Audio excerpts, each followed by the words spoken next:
As fighting and suffering continues in Gaza, and violence grows in the West Bank, prospects of the Palestinian people gaining their own state might seem further away than ever.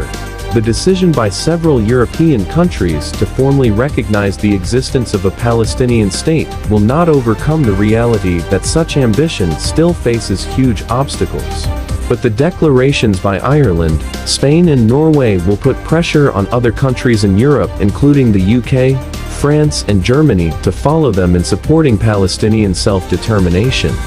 This is extremely significant, one Arab diplomat said. It reflects European frustration with the Israeli government's refusal to listen, and it puts pressure on the EU to follow suit. But Israeli ministers insist this will encourage Hamas and reward terrorism, further reducing the chances of a negotiated settlement. Most countries, about 139, in all formally recognize a Palestinian state.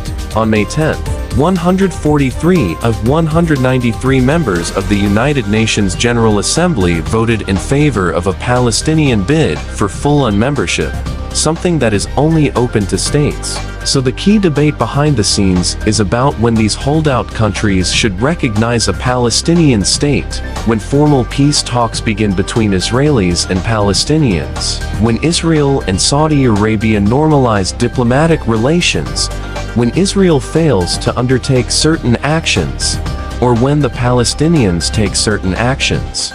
In other words, they want recognition of the state of Palestine to be a big moment designed to achieve a diplomatic outcome. It is a big card that Western countries have to play.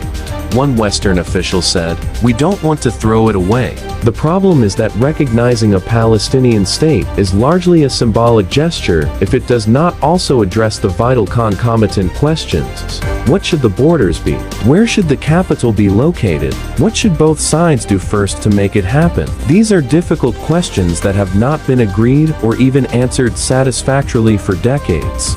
As of today, a few more countries in Europe now believe there should be a Palestinian state. Supporters will cheer the move, opponents will decry it. The grim reality for Palestinians on the ground is unlikely to change. Ireland, Spain and Norway say they are doing so now to kick-start a political process. They argue there will be a sustained solution to the current crisis only if both sides can aim at some kind of political horizon. These countries are also responding to domestic political pressures to show more support for Palestinians. In the past, the position of many Western countries was that Palestinian statehood should be a prize for a final peace agreement. But Lord Cameron, the UK Foreign Secretary, and some other European countries have in recent months shifted their positions, saying the recognition of Palestinian statehood could come earlier, to help drive momentum towards a political settlement.